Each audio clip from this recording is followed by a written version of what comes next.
Oye, te hablo desde la prisión. Wilson Manyoma. Borbona.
Hit the intro music again.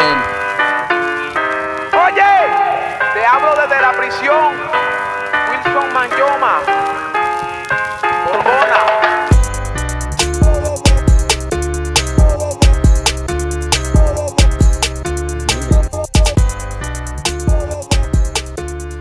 Oh my God, oh my God, oh my God. It's episode 103, Masters and None podcast, and we're back. We're live. It's Thursday, and you know what Thursday means. We're getting closer and closer to that weekend. For all my people that the weekend actually matters, not to all my random folks, you know, that work those crazy weekend hours, whether that's healthcare workers, whether that's restaurant workers and the service industry. But everybody else, happy Thursday. Yeah, if you're off on the weekends, happy Thursday. If you work every weekend, then today's probably your weekend. That's right. Yeah. Today probably is your weekend. Yeah, and today's also payday for a lot of people. That's true. Today's payday. I don't know. My payday gets earlier and earlier. Like with each job I have, like the bank just keeps on giving me my money sooner. Like now I get paid like Tuesday nights. Really? Yeah, it's weird. I get paid like Tuesdays. My shit's like a date. Like it's like a specific dates I get paid on. So it lands sometimes. I'll tell you one thing, when it lands on a Sunday, I get paid Friday, which is pretty sweet. Yeah, that is pretty sweet. I mean, it depends. If it's like a holiday, you know, like a holiday week, sometimes that throws off like my whole shit. You know, it's like instead of getting paid Tuesday, it'll get pushed back to like a Wednesday or something. Oh, my shit's never later. It's always earlier. That's right, man. The money should never come late. The money should only come early. Do you believe that you should get paid like? You ever seen like those memes of people who believe like, oh, I should get after every shift, I should get money deposited in my account. Like I worked, yeah. I worked. Yeah. So where's my money? Yeah, I agree 100%. That's but these are, this goes back to like who takes the risk in opening a business. You know, they're like, listen, man, we're going to pay you when we get to it. Just like, your tax return, your tax return comes when they like have time to give it to you. It's like, really, you should be giving me this money immediately upon request, Like that's not the way it works. They take their money. This is extra money. You took too much. Yeah. That's what a tax return is. People think a tax return is like a come up. Like a tax return is not a come up. A tax return is because they fucked up, took too much. Yeah. or you elected to give too much up front, and now you're just waiting for the return. Yeah. Do people be doing the wildest shit to like maximize their returns with like dependencies and like, only working, like people have that shit down to a science. Yeah, no, that's facts. People are out here trying to borrow your kids for like, tax season only. Oh, yo, what up, Twiz? Producer Twiz in the chat. Dude, the kid thing is crazy too. Yeah, it's a wild thing. I mean, it's a way to at least incentivize people to a point to have children, to expand their family. You know what I mean? I mean, people now are just not wanting to have kids. It's like but crazy.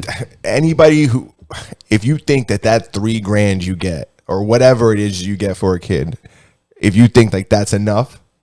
Yeah, no, it's not like, I'm not saying it's like an incentive in terms to make people do it, but it's something, I mean, we're at a point now where they're going to start to have to pay people to have kids. People are not having kids. People are not getting married. And I don't know. Everybody's just kind of electing to not do that. I think there's too many people, or there's like too much access to too many people. You ever heard those like theories that where they studied like tribes and like tribes of different sizes, and they would say when like there's like a number that is like the perfect amount of people that should be in the tribe, and anything more than that, and it always fails. Huh. Or anything less, I would guess too, and it fails. It's like that ideal survival number for a community. Yeah, it's like this is the perfect amount of people that could be in the same set, you know, that could be rocking together. Maybe there's too many people. I don't know. I tell you one thing that makes it difficult is how expensive everything is right now. Like that's something that, because people consistently say, like I think like one of the number one reasons that people say like, oh, I like why they don't have kids or why they're not having kids. It's like, oh, I'm not really ready, right? Which I could respect 100%. Like you know, Ding. you know, I'm not ready. Whether that's like emotionally, financially, but like one of those factors being like financially. Right now, everything's so expensive. It's like, wow, I could hardly provide for myself. If someone's saying that to themselves, like I could hardly provide for myself, how the hell could I imagine like providing for a child? Yeah, I think it also, you know, it must at some point end up coming down to people just, you know, the sense of urgency, right? You have a kid, there's a sense of urgency to create more. Just like people tend to have the most successful, you know, points in their career or entrepreneurship when their back is really against the wall. Yeah. Like, I need to make this sale. I need to close this deal or I'm losing, or I'm going to live in my car. Yeah. You know, and that's when like when they write Harry Potter. Yeah. You know what I'm saying? Like, that's when Lord of the Rings comes. Yeah. You know, that's when J.K. Rowling wrote Harry Potter. She was living with her children in a car. Really? And she wrote Harry Potter. Yeah, I didn't know that. Legit. I don't know what kind of dust she was smoking with them with them poor kids in the car. That's a little bit of carbon monoxide poisoning. Just enough. Yeah. Just enough. Like she was like gradually, she was like freezing to death slowly and was like, oh, having like another idea, you know. But I'm gonna make him go through the wall in the train. Yeah, exactly. You know, platform 63 and a quarter or whatever. So I know you were glancing at the chat down here. So Chris was saying back to what we were saying about the kids and not exactly incentivizing, but he's like, yeah, spend 10K in diapers and get back $3,000 worth. Yeah.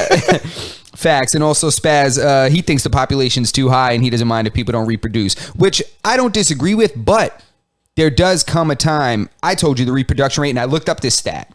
Remember we discussed this. Yeah, but go ahead. No. You were saying something. Go ahead. It says when it's below 2%. Mm-hmm. When it gets to 2%, a nation never recovers, which is going on in some Asian countries right now, where there's the rate of people dying is faster than the rate of people being born. So what that ends up causing is a massive, dramatic drop in the economy overall, just the stability of a country. Like imagine if you have nothing but old ass people and people getting older and no children coming in to then fill in that gap afterwards. Like especially in America, because the people working now are the ones that are paying for current Social Security recipients. So do you not believe that there's enough people? Or do you not believe, or are you of the, do you believe that there is enough people, but we're not reproducing enough? I mean, the rate is significantly lower than it should be. Because, you know, in terms of it's called a replacement rate, like the replacement of population. I seen an image on Reddit the other day, and it showed like the how many kids people have, and it was like a color chart. It went from like light orange to like dark red, and it showed all the countries and like how many children like average. Dark red was Latino. They were like, "Yo, pump the brakes." Dark red was Africa, actually. Oh shit! Africa was jam packed. I was like, where's the like least amount of televisions per capita, like per like square foot, like, and they obviously have the highest. Right? No, I don't know. But they did have the highest rate of like kids per. I don't know if it was like children per family or like child per whatever it was, but like it was crazy. Even like Central South America were like not super high. I think it was like the average family had like 3 kids. Yeah, I mean it's something that's tough because things are so expensive now, like astronomically expensive, that it makes you wonder if we're ever kind of going to recover from this mentality of I can't afford children. Like really, it's that deep. Well, one of the things I was going to mention before when we were talking about like population and like whether like, you know, how, especially like living in New York, how densely populated it is here. We don't really use like all of our land. Like even like New York, like I I don't know what the statistic is, but I'm sure it's ridiculous. Like 80% of the people who live in New York like live downstate. Yeah, I mean we use our land. It's just there's more land ownership up there. There's acreage that people own. We're not really spread out, right? It's kind. I mean, if you look at it, if there was like one of those color charts, like or there was dots per people, we would be completely full. And like as you went upstate New York, in like the direction of Maine or whatever Canada up there, it would get like lighter and lighter and lighter. Yeah, for sure. I mean, it's always been kind of the way that things have been sustained in terms of city life is it's just more. It makes more sense financially to build up than build out. So that's what ends up happening. That's when you get your parking garages. That's when you get your 70-story, 5,000 unit apartment buildings, shit like that. It's also what causes a lot of aggression when people are just surrounded on all sides by other people. You're just on top of each other, and then you lose respect and you kind of lose care for your fellow person when you're being smothered by people. I just always think that that's like interesting to me, like that when like population like conversations are going on, people talking about like if there's too many people, and I could understand it from like a resource perspective, but from like a space perspective, I'm like, well, there's still a lot of space, even not even upstate New York. Like, you look at the United States, if you looked at that, I'm sure the middle of America, I don't know if this is true, would be like, not as populated as, New York or Florida, Texas, California. Well, yeah, these are the metropolitan areas where the majority of jobs were. This is where most jobs you could find one. I mean, that's changing now with the different, the remote working and the internet and technology. But for a long time, I mean, people moved to New York for work. People moved to LA for work. Same thing, with Texas. I have a friend that actually does, he's a merchant marine. He does like that, Long Island boat captain actually. And I was talking with him, and he's the co-owner of Great South Bay Charters, who we had his wife on for episode 100. But he and I were discussing this because he always gives me, like, it's very intriguing to me. I find conversations with him about this kind of stuff super interesting. And he was telling me about how like 80% of landside jobs when it comes to merchant marine specialties is and if you hear that means it's summertime. That's the ice cream man, dog. Yeah. But he says the majority of jobs that are landside, not actually shipping out to the ocean, are down in Texas, because that's where a lot of the oil industry is and stuff. And those are where a lot of those jobs are, especially like the corporate ones, the ones in like sales, the ones I'm sure where there's a lot of room for growth to move up, like corporate wise with like big companies. I wonder if the guys working in oil are making more money too. Like with the oil price of gas right now, like I wonder if like everybody's getting it. Like, are the guys who own like gas stations, are they like rolling in it too now? Or is it like, is that price affecting them as well? Yeah, well, it's affecting them because it's costing them more to get it. Yeah. So it's just trickles down to the consumer. I mean, they're not making any more profits, I don't think, unless they're doing that illegal price gouging. I wonder if that's like, if that's illegal. They caught a guy actually on Long Island doing that. He was charging he was charging like almost $7 a gallon, and they fined him. They fined him for doing that. It was only $5,000 the fine, and then he had to change the price back immediately. Like I would have been like, he was charging like $2 more a gallon, for credit card, which is like not legal. You can't do that. Well, the price fluctuates like, a decent amount. Like the closer you get to the highway, that price starts getting jacked up. Yeah, but not, you're talking about within reason. You're talking about 20 cents. Yeah. You're not talking about $2.50 a gallon more. Like that's criminal. Like you can't, like, I mean, come on. It's costing me right now to fill my Jeep. It's costing me about $86 to $88 to fill it up. It used to cost me like $50. Damn. Yeah, bro, it's ridiculous, and good. Thank God that I make decent money. Like I don't know what people are doing that that struggle to begin with. I mean, it's something that's really sad at this point. I mean, what do you do? Like now you're deciding like how many groceries I buy versus being able to get to work. That's the crazy part. You got to get to work to get that money. Yeah. To then buy the groceries. So it's like. It becomes like fun reallocation now. Like now, if you don't have the opportunity to make more money, now you just have to redistribute the money that you're making. And now a large portion of that is going to gas, That's exactly what I was just gonna say. It's like you're not making any more money. Yeah, I mean, you could work more hours, but then again, something's getting sacrificed. Now you have less time with your kids, or your kid is like, your kid's being raised by someone else. Like, it just becomes a real tough decision, man. So there's some failures going on right now, leadership wise, and it's disturbing. I had that written down on my list. I'm glad we just naturally got into it. Gas prices. Yeah, man. Gas prices it's a scary thing, man. And now you heat your house with oil. So thank God this is occurring in the summer. Well, no, I was affected very late into the season, but I was affected 100%. Yeah. That my last two oil purchases, like the gas was the oil price was super high. I have no idea what it is now. It's the summertime. I'm not worried about that. I'll figure that out in August. Yeah, I mean, hopefully it's figured out by then. But I'm extremely confident, like with with all the knowledge that I've gotten from the people that I've watched on YouTube. That all the Reddit posts you read. Yeah. Well, actually, Pat Bet David, that guy, everything that guy says is like Bible. That shit is gospel. That dude knows everything he's talking about. I swear to God. So shout out Valuetainment. But he was saying and everything that he was saying pointed to 100% to sense. What? No. I don't want to say it. Go ahead. That they're going to announce a recession on July 1st.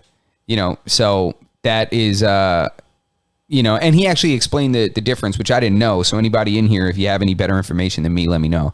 But he was explaining the difference between a recession versus a stock market crash.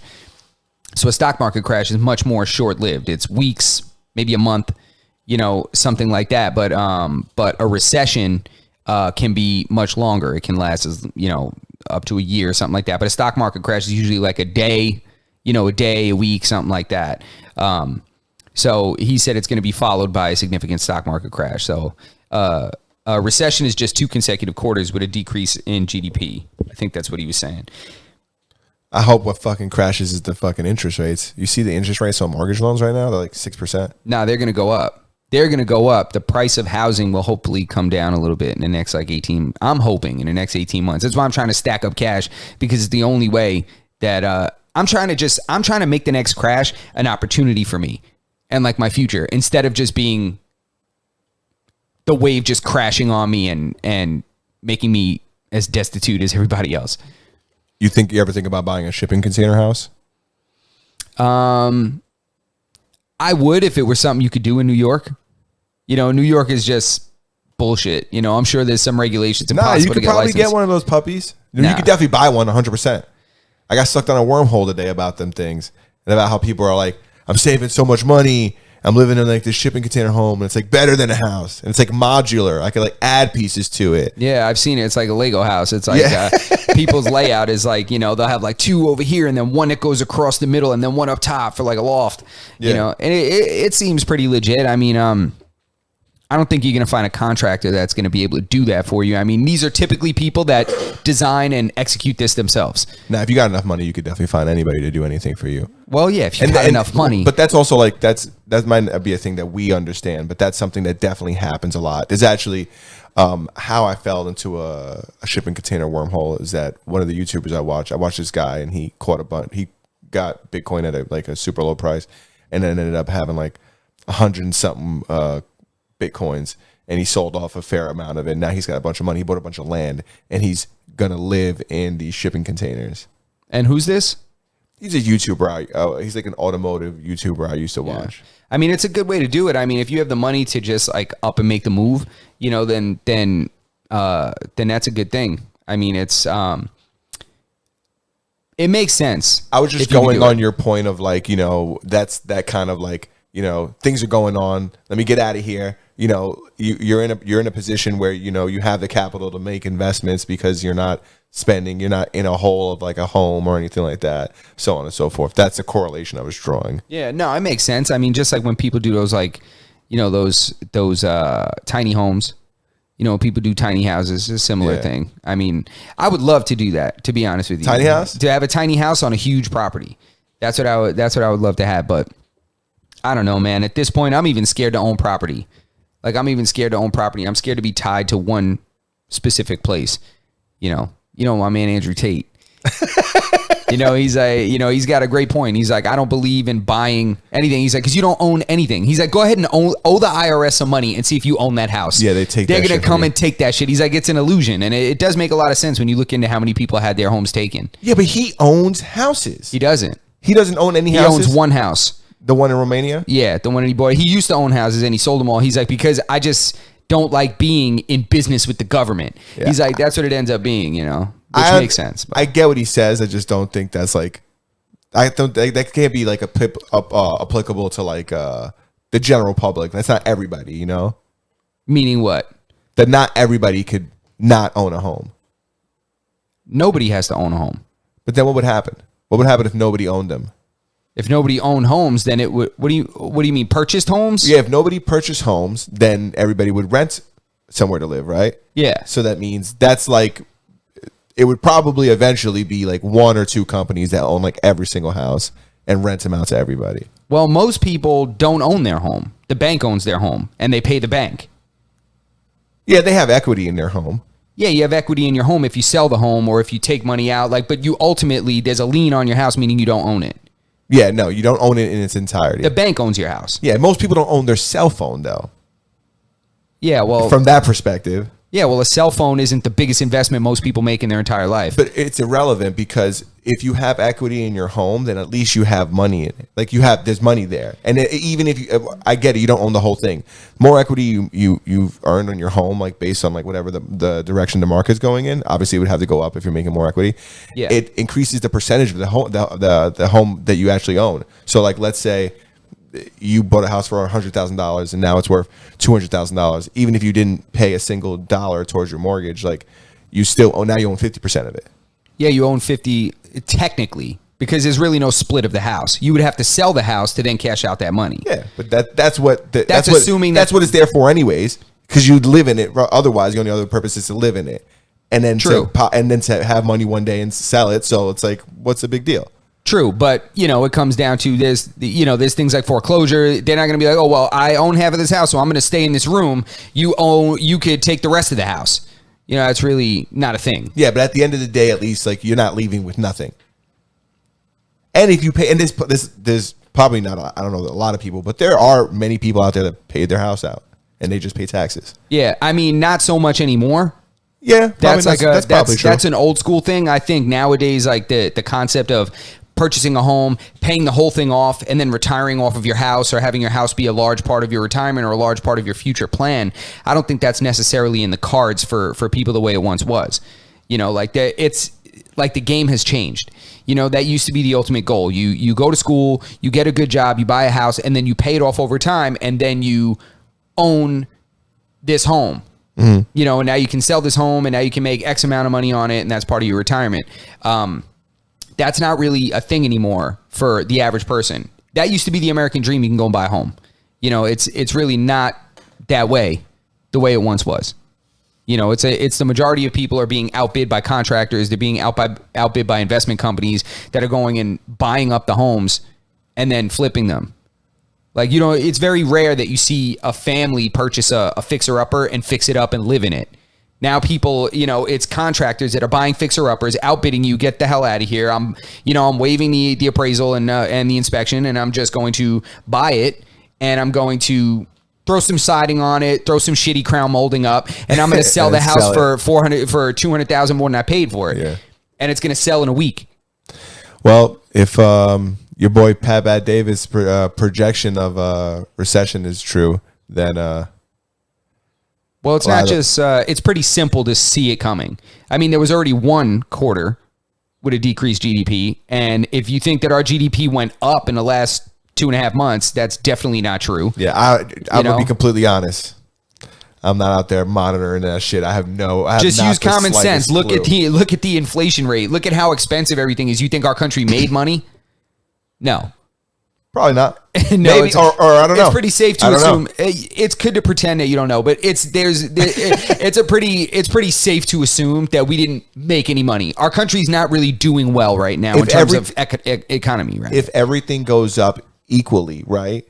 Like the revenue goes up with the rate of inflation, then they made the same money, right? If But people, is if the people revenue consume the same amount? How are people consuming the same amount if we're not making any more money, but everything costs more? Because people still have to get to where they're going. Yeah, but they're spending less money elsewhere to do so. So, you know, it's like you're not making more money up here. Like the government likes to do that. They like to just print more money. Yeah, I'm and not just make arguing more this money. one because I don't fucking know. It's not really an argument. It's because I know that you hear what I'm saying. Like it's like we were just talking about. Let's say you have $100. You used to spend $20 on gas. Yeah. You still have $100, but now you're spending $40 on gas. Yeah. So now you just have $60 left over to feed your kids hot dogs and chicken nuggets. Yeah. You're going to spend that whole $60 too, though. Exactly. You're going to spend the whole 60, but it's still going to be the same amount of money. You know, so there's not it's going to be a decrease along with inflation, because if you're not making more money, you know, as an economy, but everything's costing more, you're losing money. What if you normally spend 60, but this time you got to spend 100 and there's more money going out? I mean, where's the money coming from? I don't fucking know, bro. That's the only question. Like, but you know, we'll see. I mean, I think it's pretty safe to. If I was a betting man, you know, if DraftKings had like a special, like same game parlay, like, and they sent me some kind of special, like if you, 25% profit boost. Yeah. If you bet that we're gonna have a recession announced in July, like I'd probably take that deal. You take it. Yeah, it'd probably be safe to take that deal, but. I don't know. Who knows, man? Who knows? I'm just trying to be prepared for when this shit does happen. You want to be ready. I'm trying to add a zero to my net worth, bro. I'm trying to, you know what I mean? If I'm worth 10 grand, I'm trying to, bless you, I'm trying to be worth 100 grand by the time this shit is all said and done. Instead of, bless you. Thank you. Oh, this capitalism. You're welcome. You're allergic to this talk. But yeah, that's it. I just don't want to be a victim to these times. I want to capitalize on these times. You know. Yeah. It's like, what do they say? Be aggressive when people are scared, and be scared when people are aggressive. Yeah, I too want to capitalize on the tears of the poor. You know. I wouldn't say the tears of the poor. I mean, the poor never suffer when it comes to shit like this. Kidding, They're always taken care of. Don't worry. The middle class will always take care of the poor. It's always been that way. The people that suffer is us. Yeah. You know, that's who suffers in an economic, unstable time is the middle class. You know what's so funny? We were talking about this earlier. The amount of, speaking of like middle class taking care of the poor, or whatever the expression was. Dude, there are way more people in the streets like asking for change lately. I don't know if it's just where I live, but there's a lot more people like knocking on my fucking window when I go places. And I don't even go a lot of places because I work from home. I don't even leave the house that often. I mean, I don't really know if there's more people asking for money. I haven't experienced that myself, but I get kind of insulted when people come up to me and ask me for money without offering a service. Like, you should be offering something. If you're going to come up to me when I'm carrying my groceries and ask me for money, carry my groceries to the car and I'll give you money. You don't just get to come up to me and think you're entitled to the money that I've earned. That's, I'm all about helping people, but I want to help people that are trying, not help people that think that they can just walk up to me and ask me for something for nothing. Yeah. That's not how capitalism works. It's not how the country works. And it's how we got into this bullshit predicament we're in right now. We were just talking about this morning, and I was saying, I forgot where I was going. And then I could see these guys across the street, and this guy was like going up to like, he was hustling, like he was going, and he knew within like a second or two whether you were going to give him money. So like he was just busting through cars, but he was knocking on the windows, like when because people they're like, don't make eye contact. He was just running up on the window, like knocking on the window. I'm like, damn, this guy's aggressive. And some of these guys are giving him money. I'm like, damn, these guys are all working hard. You know what I'm saying? I live in like in a who's working hard? The people driving wherever they're going. Yeah. You know what I'm saying? Yeah. Wherever these guys are going. I live in like a working neighborhood. Like everybody over here is working hard. Yeah, yeah. Nobody over here is like, it's getting an easy ride here. Exactly. Yeah. So I'm like, damn, these guys don't, they don't have it like that. And they're, that people are giving him money. And I'm like, this is the weirdest shit. Yeah, I don't even got it like that. See, but to me, that's less panhandling and more extorting or intimidating. You know what I mean? The knocking on the window? The banging on the window and shit. Like, you're scaring people into giving you money. You're essentially robbing them without a weapon. You know what I mean? Don't come knocking on my window because you might get something you weren't looking for. You know what I'm saying? Like, I don't... Some of these guys, I think it's like also be like a lot of, I don't know. I don't even want to get into the fucking, what I think it is. But either way, what I was mental health and substance abuse? Sure. That's what I was going to say. Okay. I just think it's a bunch of lazy bums that don't want to go to work. That wasn't what I was going to say. That's what I think oftentimes. Like people are way too young right now that are out there panhandling. That's something that is true. It's if you're like 25 years old and you're out here begging for money and I don't see something wrong with you, like if there's nothing wrong with you and you just look a little extra dusty, like you can't be doing that. Go and lift something and put it over there and somebody's going to pay you money. I don't even be believing that some of these guys are like homeless. They're like, I seen one dude on the phone the other day, like busting down windows, like knocking on people's windows, and he was like on the phone. Nah, if you got a phone, he had a cell phone. If you got a phone, then get away from me. If you got a bike, get away from me. If you got shoes on, take a walk, son. Like, I don't want to, like, come on, man. Unless you got something really going on. Even so, like, this is why I give money to performers.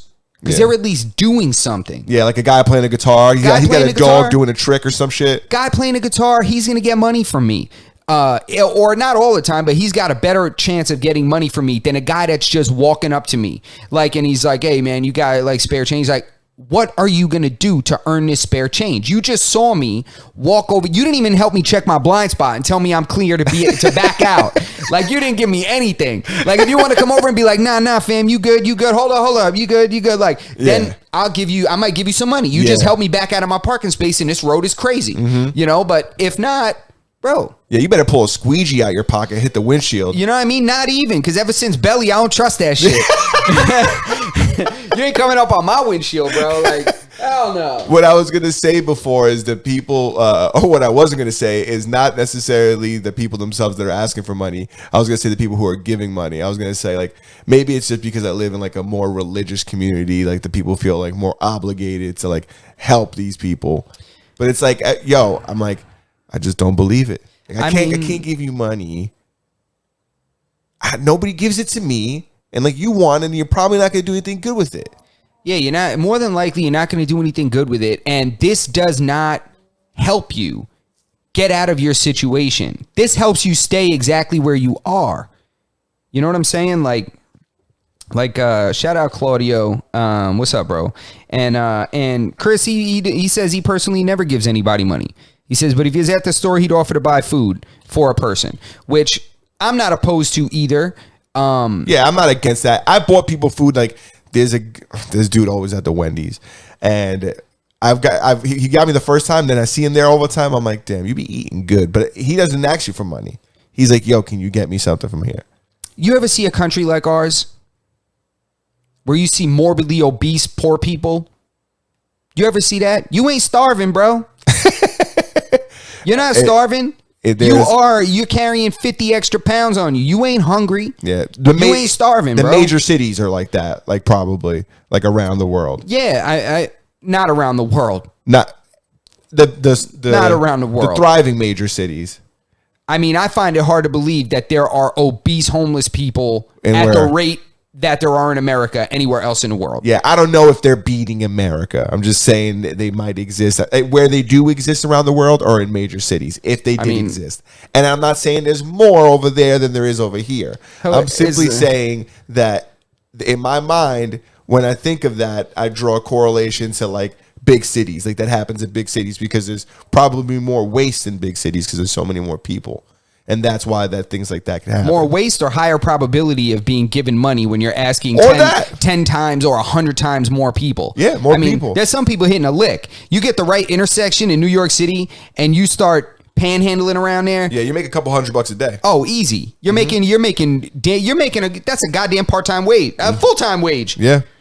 You're above the average poverty line. You're homeless in New York, but you're above the nation's poverty line. Yeah, you could afford a cat sandwich every day. You sit in that corner every day. First of all, somebody eventually would get you a sandwich, or at least half a sandwich, or give you the rest of theirs.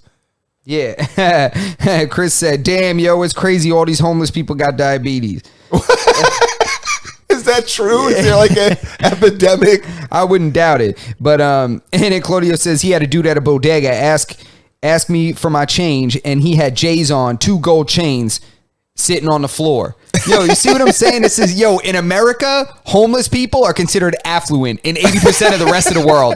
Yo, I'm telling you, America's ridiculous. One of the things I was going to say before is that I don't believe a lot of them are homeless. I was saying that. I was like, these guys just look like they're just asking for money. Like they're not like, oh, I'm not like, even if I feel like if I was to ask him like, hey, are you homeless? They'd be like, oh, I'm not homeless. I'm poor. I don't have any money. So I'm out here asking for money. Yeah, there's a sense of entitlement with the people that ask for money around here. Like in New York, or I don't know if it's in America, but I can speak from New York. I speak for New York from my perspective. My dad was telling me one time, he told me this funny story. So my dad tells me this story. He's like, my dad used to work in New York City, so he used to commute on the train.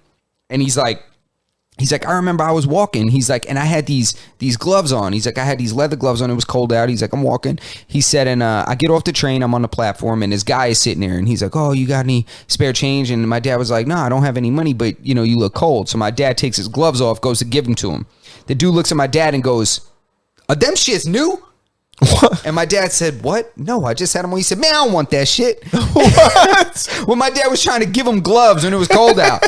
And I'm like, yo, this is the entitlement. Like I told you the story about the guy when I had just gotten off of work. I worked a night shift. I get off of work. I'm putting gas in my car. All right. Getting gas. And this guy comes looking at me, and you try not to make eye contact with the guy because he's about to come over and ask me for some shit. Yeah. I'm like, oh man. So I'm sitting here, I'm tired and shit. I'm putting gas in my car. Just worked all night, mind you. This guy comes up to me and he's like, hey. And I'm like, hey. And he's like, you got any money I could get? And I'm like, I'm thinking to myself, pump my gas. Ask me if there's something you could do for this money. Don't just come over here and ask me if you can have money. So I say, no, I'm sorry, I don't have any money. I happen to not have any cash. I'm like, no, I don't have any money. This dude looks at me and he's like, well, you got a credit card? Maybe we could go in the store and you could like get me something. Get the fuck away from me. Are you crazy, bro? Are you fucking crazy? I just worked all night, bro. Get away from me. He wanted you to buy him a pack of Newport 100s. This dude wanted me to go into debt. He wanted me to increase my debt to income ratio to help him get whatever the hell he thinks he's entitled to. He wanted you to fuck up your credit. I'm like, bro, I'm literally sitting here pumping gas right now, and you're not offering to pump the gas. You're not offering to do anything. Tell me like, yo, I'm going to pump the gas. Just sit in the car, pump the gas. Let me get $5. I might have just given you money. I was tired. I get in the car and just sit there and be like, yo, thanks, man. But you just think I'm going to, what? On what planet is this? Anybody in the chat, tell me if I'm crazy. One of my mans used to have a technique, and if he thought that you were going to come up to him and ask him for money, he would just beat you to it. So we would, I swear to God, we would be walking through the city, right? Well, I remember one night, it was me and two of my boys, and it was me, him, and another one of my guys, and we were going to Webster Hall. And like we only had enough money to get in anyways. We didn't even have enough money to take a cab there, dude. We walked from Penn to Webster. So on the way there, there's a lot of guys asking for change. And he was like, yo, I'm gonna show you how I do these dudes real quick. So he's walking up, and like the second one of the guys lifts his hands up, he's like, yo, you got change? Like he asked him. He was like, I was just about to ask you for some change. And he just kept it pushing. And he did it. It works every time. This shit works 60% of the time, all the time. It's crazy. You just beat him to it. You're like, yo, you got some change? Just fuck. Just about to ask you if you have some fucking change. I'm not kidding. Bro, that's one of the best things I ever heard in my life. I swear to God, bro. He just beats him to it. He's like, and it's always the same exact reaction. One guy didn't like it. One guy knew that he was fucking with him, but it could have been me and my other friend, like dying in the background because of how successful it's been, like throughout the night. That's hilarious, bro. Yeah. I can't, bro. I can't even, bro. That's hysterical. Yeah. He said, I was about to ask you, bro. Shit. Sorry, man. I ain't got that. Yeah. Imagine he turned around. He was like, damn. Matter of fact, I got you. Be like, I knew it. I see those fake ass YouTube videos and shit like that. Yeah, that shit is upsetting, man. There's people that have been followed to their vehicle. They got like a Benz parked around the corner. I just seen one today of a dude, like a YouTuber, for whatever reason, goes up to this lady. She's there with her kids, and she's like asking for money. And he gives her $500. Yeah. And then a video comes out of a girl who knows her and is like, yo, she is not homeless. Yeah, you see? Like, she's doing good. It's a goddamn scam, bro. It's a goddamn scam. That's why I don't trust it. You know, like if I see somebody sitting there like Lieutenant Dan, you know, and they got like no legs or whatever, and they're sitting in a chair, I'm like, yo, I might give you some money. Yeah. Let me see your stumps. Let me like this generation of homeless or this generation of panhandlers, they're not doing enough. Nah. I don't believe it. Nah, I agree, man. You gotta try harder. You know what I mean? Back in the day, there was a guy that used to have his dick out on Suffolk Avenue in the middle of the winter, bro. Every time. He used to have these sweatpants that just didn't fit him. They probably fit him like when he first got homeless. And then like crack, like he lost like 60 pounds. Yo, that crack diet to help you make weight every time. Yeah. It looks like looked like he lost 60 pounds just smoking rock, and the sweatpants didn't fit him anymore. And I guess he just never had drawers. So they used to always fall off. Mm-hmm. I used to remember seeing this guy all the time. Yeah, man, that shit is wild. But I'll tell you what, man, this not to get off the subject, but it seems like somebody is in here talking about music. The new tonight. Yeah, man. New Drake album's coming out. The new Drake album is dropping at midnight. So is there a single? Is he just only he could do this? Nah, there ain't no rules to this no more. People just drop albums. You know, people just cater to their fan base. If they let their fan base know, like they just drop projects now. It's not like it used to be where you had to have a leading single and then a follow-up single, you know, on the radio, and then you drop the video for the first one, then you drop the video for the second one, then you do your promo run around the radio stations, then you drop an album. It doesn't happen like that anymore. Yeah, well, especially for somebody like Drake, right? And honestly, you're the one that told me about it, but I'm kind of excited about it. I'm not like did you listen to Kendrick's album? Yeah, I listened to some of it. One of the worst songs I ever heard in my life was on it. Yeah, and what did you think about the album overall, though? His projects are not re-listenable to me. I can't. Like, I think I got about halfway through it. There was one song where he was sounding like he was just like rapping over just like this weird ominous sound. It had like no drums, no music. It's not for me, man. I can't. Yeah, I didn't think it was that bad. But what I was gonna say is I guess your decision's made. I was gonna ask if I wonder if it's gonna be better than Kendrick's album, but you know Drake usually never misses. So Drake's music to me has more re-listenable qualities. Like when I listen to Kendrick's music more than once, I do get more out of it in terms of there really was a time where I just was like, man, I was like missing it. Like I wasn't catching a groove to his rap. Like he had a couple of flows where I was like, man, I'm not really catching a groove. And then I like tripped and I landed in the groove of it and I understood the song better. And I was like, this shit kind of hard. But then I never like found that groove again. I was just sometimes it's just, I feel like I'm trying to decipher something. It requires too much of my attention. You got to stub your toe in between like the snare and the bass. I'm telling you, I literally tripped. I tripped and I fell into the groove and I was like, oh shit, but that, I don't know, man. It's not really, I don't know. Somebody's asking about thoughts on Logic's new album. I don't even know. Did it drop yet? Did Logic's new album drop? Because I know I'm not a huge. I feel like there's like a theme in like Logic's music. I know that he was going back and forth with the label. I think it's Atlantic that he was having some issues with. He was just like arguing with them like about releasing it because they were like, you can't release it, and he was like, I want to release it anyway, or something like that. Just another artist just beefing with their label because everybody wants to jizz in a soup instead of just letting the artist do what he want to do. But isn't that insane how like the grip that some of these labels have over the artist? The album is dropping. The album is dropping tonight at midnight. It's insane to me because it's like they put together a body of work, and then it's like what they want to put out, and they're ready to put it out, and they're like, well, now's not really the time. Like we want to maximize profit. We're going to put it out this time. All right, dope. So Rami's saying that he's in Sweden and the album dropped for him, the Logic album. Let us know what you think about it. I'm actually going to listen to it because I'm not sure if it's out yet. I got to take a look.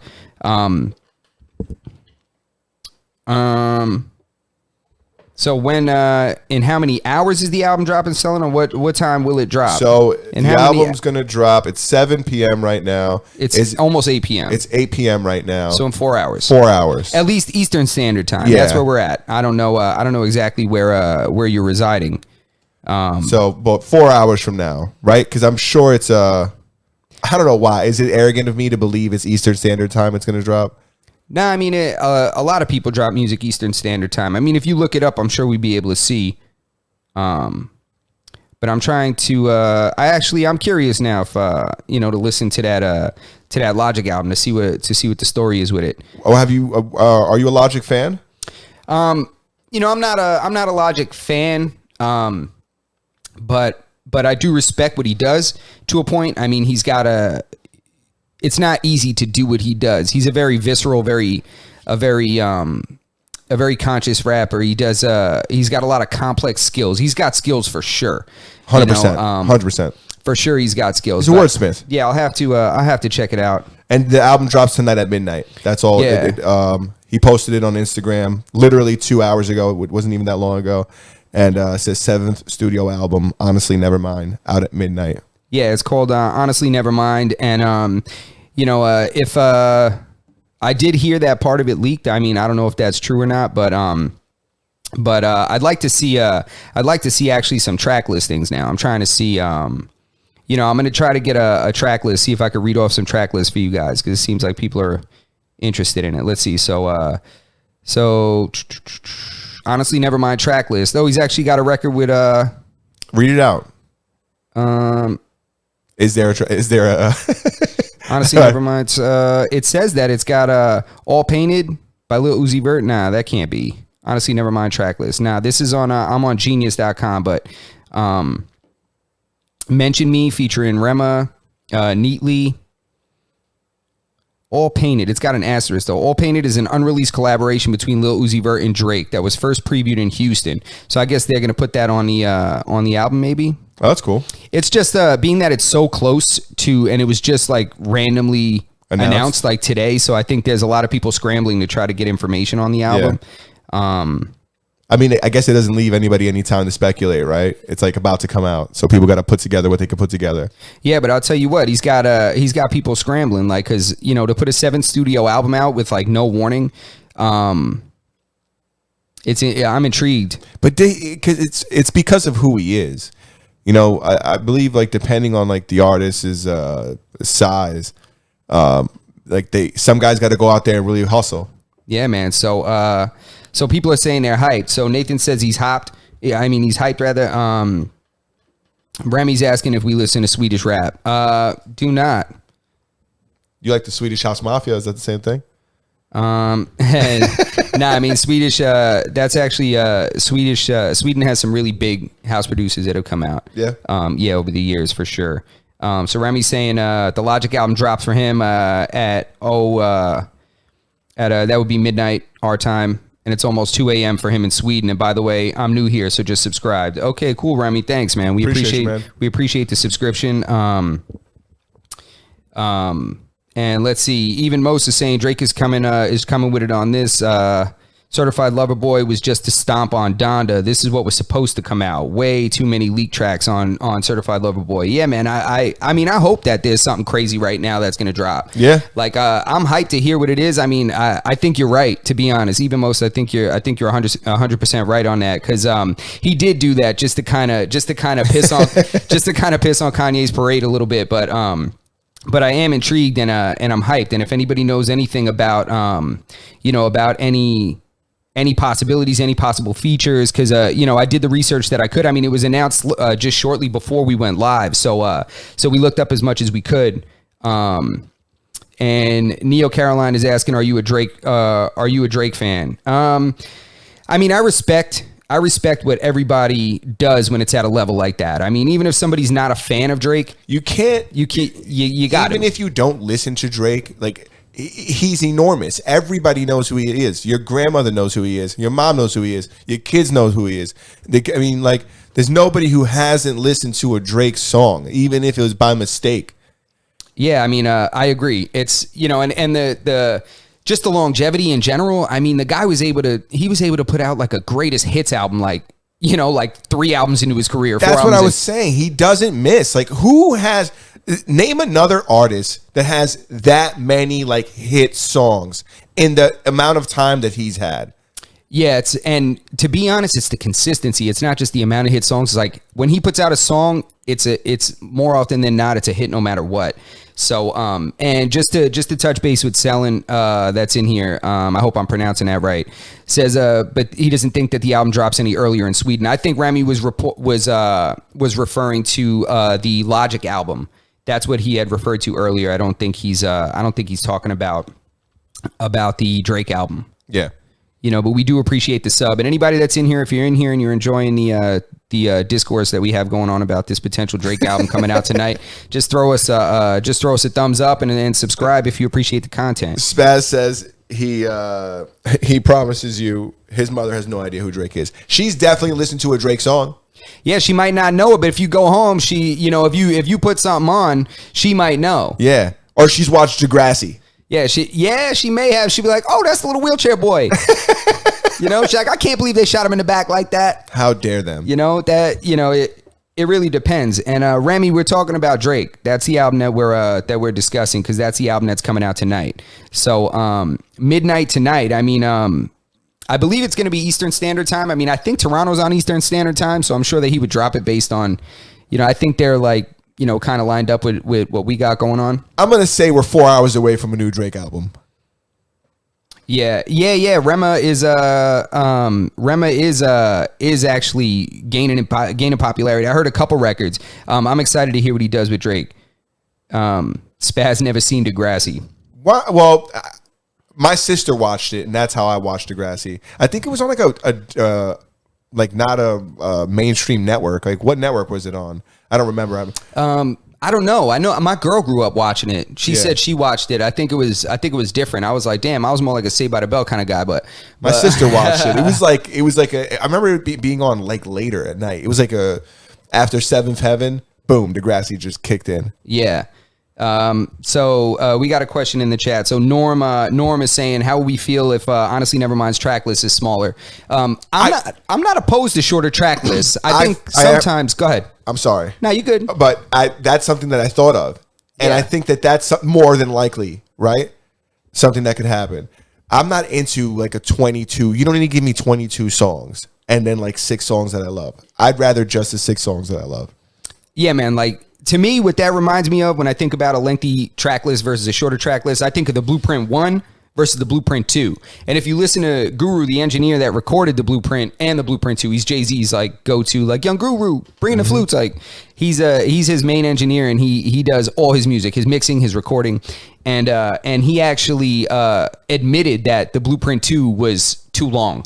He's like, we just kept on making songs and adding songs to it because we got a little volume happy. He's like, and I told him to make a double disc album. And he said if they would have trimmed the songs down, they would have had more of a classic album. Like the Blueprint is a cult classic album. 100%. That you're not beating the Blueprint. So I think that's something that's worth considering when you think about track list length. So I wouldn't be mad if it's shorter. No. I wouldn't be mad if it's shorter. And Claudio's in the chat saying 22 songs that are like 2 minutes. So if it's going to be long, I'd rather like a 3 minute to a 3.5 minute song. Aren't his songs traditionally like shorter? They are kind of short, not like A$AP Rocky shorter. Like A$AP Rocky used to drop like minute and 45 second songs, but they are a little bit shorter from, it's a little more, people's, I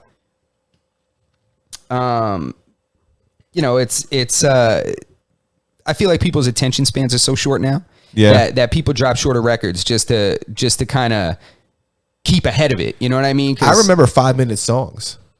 Yeah, I mean 5-minute songs there were some that were longer. People used to end an album with like a 15-minute song. Yeah, now they're like all 3 minutes. Yeah, if that. They're like, I remember when Rockwilder came out. God, I'm aging myself here a little bit. But when Rockwilder came out, if anybody in here knows that Rockwilder record, it was Redman and Method Man came out with that one, like microphone checker. Oh, yeah. That song was like 2 minutes and like 10 seconds. It was like no hook. It was just it was a freestyle that hit. Bro, the hook was la la la la la la la la like one time, and then they would just go back into rapping. Like, so So, all right. So we got Ali saying, to be honest, anything is topping Certified Lover Boy. I can't front. I agree. Certified Lover Boy was okay, but it was a lot of sing-songy stuff on there. I'm hoping that Drake comes with the heat on this. I'm hoping he has a couple of hood ass features, couple of future records, maybe. You know, I think that's just because like the standard that he puts forward, right? Do you think that like Certified Lover Boy would have been anybody else's like Mona Lisa? But because it's Drake, it was like, I don't want to even say subpar because I don't think it was subpar, but it just, maybe it could have been better. Like, is that us just like continuously like raising the bar? It is. I mean, that's what happens when you deliver every time. The bar gets higher. Like, I mean, you know how it goes. Like every time, it's like, I got to a point where I would be like, I was disappointed if anybody hit Floyd Mayweather one time. Yeah, If he got hit once in a fight, people were like, he lost. Like, dude, he got hit once in 12 rounds. Like that. Like he didn't lose the fight. It's just when the bar continues to get raised and you keep on escalating the level. Shout out Khalil Beats. He can't wait for that album to drop. No cap. Nah, a lot of people are anticipating it. I'm anticipating it, and I was shocked when they announced it. So I'm super excited. So once again, everybody in the chat, man, if you guys are looking forward to this album and you appreciate the content, just give us a like and a thumbs up, or a thumbs up and a like are the same thing. But you can give us you can subscribe, smash that subscribe button. Ali says, what would be your dream feature? Mine's Eminem. For Drake, man, one of the things I like about Drake is that he could do features with like small artists and make like enormous songs. Yeah. So I think I'd want to see him with somebody. I don't know. I would want to see him with like a smaller artist. Yeah, I mean, a smaller artist would be cool. I'm thinking about, man, I want like a classic like female, like I would like Erykah Badu on a hook. Ooh. Or something like that. Like I want some Erykah Badu on a Drake record. Like that'd be fire. That's for sure, man. That'd be fire. It's funny because it's when he's so big that it like trumped any other story we could have possibly talked about today. Like even he dropped it that tweet that Instagram post 2 hours ago. Yeah. He knows how to light the internet on fire. That means in 6 hours, he gave you 6 hours to make things bubble because it's about to drop. The internet is just bubbling no matter what, especially when it comes to something like Drake just sets the shit on fire, man. I mean there were rumors that he had a kid and the internet blew up. Like people were like, what's his name? A porn star? So isn't that crazy? Yeah, so I want to get to our I could talk about Drake all night. We got a Go ahead. People are saying they want Lil Baby, and Paul is saying he wants Lil Baby or Lil Wayne. I could go for some Tunchi. Yeah. Oh, dude, I love Lil Wayne. Yeah, I love Lil Wayne. I could 100%. He's done a bunch of songs with Lil Wayne, but Lil Baby would be fired too. Yeah, or Hove. Listen, I'm always down for a Hove feature, man. Yeah, Hove would be fire. Especially I'm a little intrigued with the new like Basquiat Hove. The new Basquiat looking Hove is out here really is really doing it. He's like a different character. You know what? Listen, I would like them to free Young Thug and give me a Young Thug feature. Let's get Young Thug out of jail and let's do a Young Thug feature. Oh, okay. So you got Saif is saying he wants to hear a back-to-back with like a UK grime artist like Chipmunk. Yeah, that would be dope. I can't front. Drake opened my eyes to a lot of the UK rap, man. When he brought gigs in that out, and I've been watching Top Boy. Yeah. You know that. I've been watching Top Boy on Netflix. I'm out here like, I know a couple Sullies, you know what I'm saying? Like, no, I'm not gonna lie. That UK drill's kind of fucking fire. Yeah, facts, man. It's there's some dope shit over there, man. And especially once you let go of like your misconceptions about the UK, and you're really like, I learned about that when Ricky Hatton was fighting Floyd Mayweather, and I know Floyd Mayweather was like calling him soft and all this, and then they were interviewing some goons from the streets in London. And I was like, oh my god, they're like, come over here, we'll skin you. And I was like, oh shit. I was like, these guys, they were some of the grittiest looking dudes I seen. Bro, I've watched a lot of Vice documentaries on like roadmen and shit, people like that from over there. Nah, you can't play games over there, bro. They'll chef you up. Yeah. You can't play games over there, bro. Yeah. So we got Chef J saying definitely not Chipmunk. Then the stabbing rates over there are crazy, right? Yeah, that's what they say. The knife crime is nuts. Remy's saying he wants to see an unexpected KSI and Drake song. What? Is that real? If there's somebody I definitely never want to hear on fucking on a track with Drake, it's KSI. Damn, you trolling, bro? That's not happening. No fucking way. KSI would have a better chance of getting Drake to box him. Yeah, facts. He'd have a better chance of letting him play in that indoor league. You saw that Drake had that basketball league in his crib. Isn't that insane, bro? He's got a basketball court in his house, and his team won. So I don't know who if people were throwing the game or what. You know, I mean, he's got beat Drake in his own house. You're not going to be invited back next year. Yeah, he's got a little Jimmy. You know what I mean? But I don't really see too much going on with bro. that. How man. crazy is it that he has like that huge? He's got a full basketball court in his crib. Yeah, he's got a full-on basketball court. I mean, to have one like that, and not only to have a basketball court, but to actually have like people come and play on it, like, and be able to run a league. This guy had the Rucker in his crib. Dude, there's stands in there. You seen the guy take off his jersey and run into the stands? Yeah, facts, bro. He's got fucking stands. I mean, yeah, there's stands. There was a crowd. Like when somebody hit like the game winner, like there was like a standing ovation. Yeah, like, I'm pretty sure I seen a vendor in there holding like a case of beer. Bro, like, out beers. No doubt. I think I seen a Cracker Jack, at least one. But shout out Anna. She's saying hi down in the chat. Yeah. So anybody have any speculation on production on here? Who do you guys think is going to throw some beats on there? I mean, shout out to this just reminded me. I'm like, damn. I don't want to get into that, but Metro Boomin's mom. Oh, that's crazy, right? Yeah, man. I mean, we haven't talked about that. Was like a week or two ago or something like that. But RIP, man, that was terrible. You know, I'm not going to really get into that. But if anybody's interested in that story, I'm sure you could look it up. But I don't know as far as production. Yeah, production. Do you think there's going to be a Kanye song now, like a Kanye produced track? I hope. I mean, somebody in here is saying Kanye, right? Because they did mend their little feud.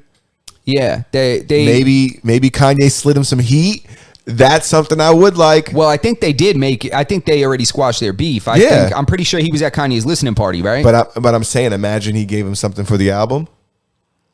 Yeah, I mean, it's very possible that he did. I mean, Kanye's been working. Kanye's been working. I mean, whenever he's losing his mind a little bit, he's got something in the works. He's chefing up heat. He's got something in the works. So I'm just I'm hyped for it. I wish it already dropped. I would low key just get our YouTube channel a copyright strike right now. I would just play it, playing track after track. Let me ask you a question. Speaking of Kanye, did you see the Pete Davis Netflix special? I think it's called My Best Friends, something like that. Who? Pete? Yeah. I'm curious here because we got Saif is saying Gordo produced a summer track for this album. So that's I'm intrigued. I'm intrigued. He says, are you talking about for this album that's dropping now? Saif also said he said the greatest dance album of all time. You think it's going to be like a Caribbean vibe? Damn, he says the greatest dance. Oh man, I don't know. He might be on there. Do you think he's going to have that? What's that instrument? Like you know what I'm talking about? Like a steel drum? Like a steel drum, or the other one that looks like piano keys, like laid out, but you hit them with like sticks. With a xylophone? Sure. Damn, he says, yes, sir. Oh, man, I'm intrigued, bro. Damn. In his IG comments. So who said it? Gordo said it in the IG comments on Drake's post? Is that what you're talking about, Saif? I'm on the post right now, too. Yeah, look at that. I want to see if look at the blue checks, because I'm sure Gordo's got Summer has officially started. Oh yeah, he did. Greatest dance album of all time. What kind of dance is he talking? Because that's a broad statement. But he be putting out like that like Caribbean vibe like music. Yeah. Oh man, I'm intrigued, bro. Oh, a Glockenspiel. God damn it, man. Saif dug me out of a hole there. Glockenspiel. You're right, and I'm a producer too. God damn it. I'm ashamed. You're 100% right, man. I don't know what the fuck that is. Guy's just producer of all time, Your Country International, Metro Boomin, Sweden Straining, and that's my opinion. So we got opinions here for best producers of all time. Corey Black. I don't think it's going to be good, but I hope it has a couple of good songs with the energy that he used for Champagne Poetry or something. Yeah, I'm just glad to hear new music, to be honest, from an artist that's committed. Like, so yeah, you don't think it's going to be good? I mean, I think it has potential to be good. I think it has potential to be good. It's a Drake album. It's not going to be good. Yeah, the album cover artwork. You like that? It gave me gritty vibes. Looks like a revenge t-shirt. It gave me gritty vibes. I know that people are talking, Gordo was saying that it was being called the greatest dance album. So that kind of threw me for a loop. I was expecting something a little more gritty. I don't know. This album cover looks like Blasey designed it. I'm not a huge fan of it. Nothing against him. All right, so Rami's saying, who's the best producer of all time in your country and international? What's up? I said, just I'm thinking about it. I said, oh my God. Well, producer of what kind of music are we talking about? Because, we got, I'm talking... Like hip hop producers? Yeah, I guess that's what he's referring to, because that sounds like that's what he's saying. I mean, to be honest, man, Kanye's up there for me. And I'm talking old Kanye, like early 2000s Kanye. Kanye. Kanye's even on my top list of rappers. Okay, so Khalil Beats is saying he doesn't think Khaled produced any of that. So, that's possible. 40's the best producer according to Chef J. I gotta say, you have an argument for that. Yeah, you have an argument for that. He's responsible for a lot of hits. What makes you the best producer, right? Your ability to create bangers. Because there's a lot of people who've been out for a very long time too. There's a lot of people who've been producing for a very long time. Yeah, there's degrees to producers. I think people throw the term producer around. I think there's beat makers and then there's producers. So I think that 40 lands into the producer category because 40 doesn't produce in terms of make all the beats, but he is the one that gets last touch on these beats. So people like T-Minus, these guys, they'll send beats over to Drake. I'm sure, matter of fact, now that I see T-Minus, I guarantee, being that they said that this is a dance album, I guarantee T-Minus is on there somewhere. T-Minus is on there somewhere. I would bet anything that he's got at least one placement on there. So so when you talk about producer, I mean 40 is in there. He crafts a sound. Like Guru for Jay-Z, yeah, he's his engineer, but I also think he's one of the most important producers when it comes to crafting the sound. Because somebody might send a beat to 40, but once he puts that low pass filter and stuff like that, he muffles those drums and, in the construction of the record, the alteration of the vocals, the dropping of things, those tasty changes, that's what creates a producer a lot of times. Now we got some more, also the greatest potential after all Drake we're talking about. Yeah. So Neo's saying that he think it has great potential. It's Drake we're talking about. That's a fair argument, man. I mean, Drake is out here really, he produces every time, bro. Whether you love it or hate it. I mean, Drake's one of those artists that he'll drop a record and I'll be like, I don't really fuck with this song. But then 3 weeks later, I'm like, damn, this song grew on me. Yeah. And that's the way that you get a timeless record. That's how I felt about Certified Lover Boy. Like the album? Yeah, Certified Lover Boy was definitely like that to a point. So, oh man, Spaz talking about Dr. Dre. Don't forget about Dre. Dr. Dre probably has more songs that I recognize immediately over anyone else. See, and that's the thing is you have somebody like Dre that he actually was a little bit like Kanye in terms that he would use session musicians, like Scott Storch. Like Scott Storch played a lot of the main leads on a lot of records that people are like, Dre produced that. But really, Dre produced it. But again, he did the 40 type of final touch on it. But Scott Storch, he played.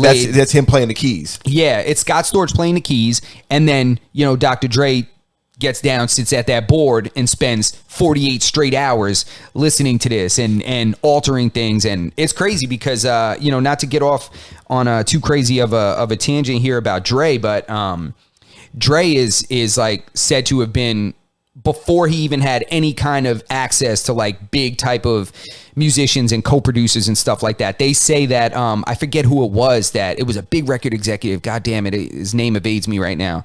But he heard Dre and the way that Dre mixed, his untrained ear, the way that he mixed some of NWA's records. And he was like, this is some of the most incredible mixing I've ever heard. And Dre had never had any kind of classical training. He just had a very fine-tuned ear just from creating music and listening to music and just knowing like sonically where things belong. So that right there is signs of a massively talented producer. So Yeah. Uncle Al too. Yeah, an Uncle Al beat would be fire. So shout out to Young God. Troop De Niro is saying that we'll It's also like, do you think about like the volume that people put out? Because you think about guys like, I'm just thinking about Alchemist specifically. Like, he's been putting out beats for so long. He's put out so many beats. Like, there's even songs that that are hits that you don't even know it's him. It's him, or the average person doesn't know it's him. And who's that you said? I'm sorry. Alchemist. Oh yeah, the Alchemist has fire. I got so many Alchemist beats. Like, I got a playlist of Alchemist best produced tracks.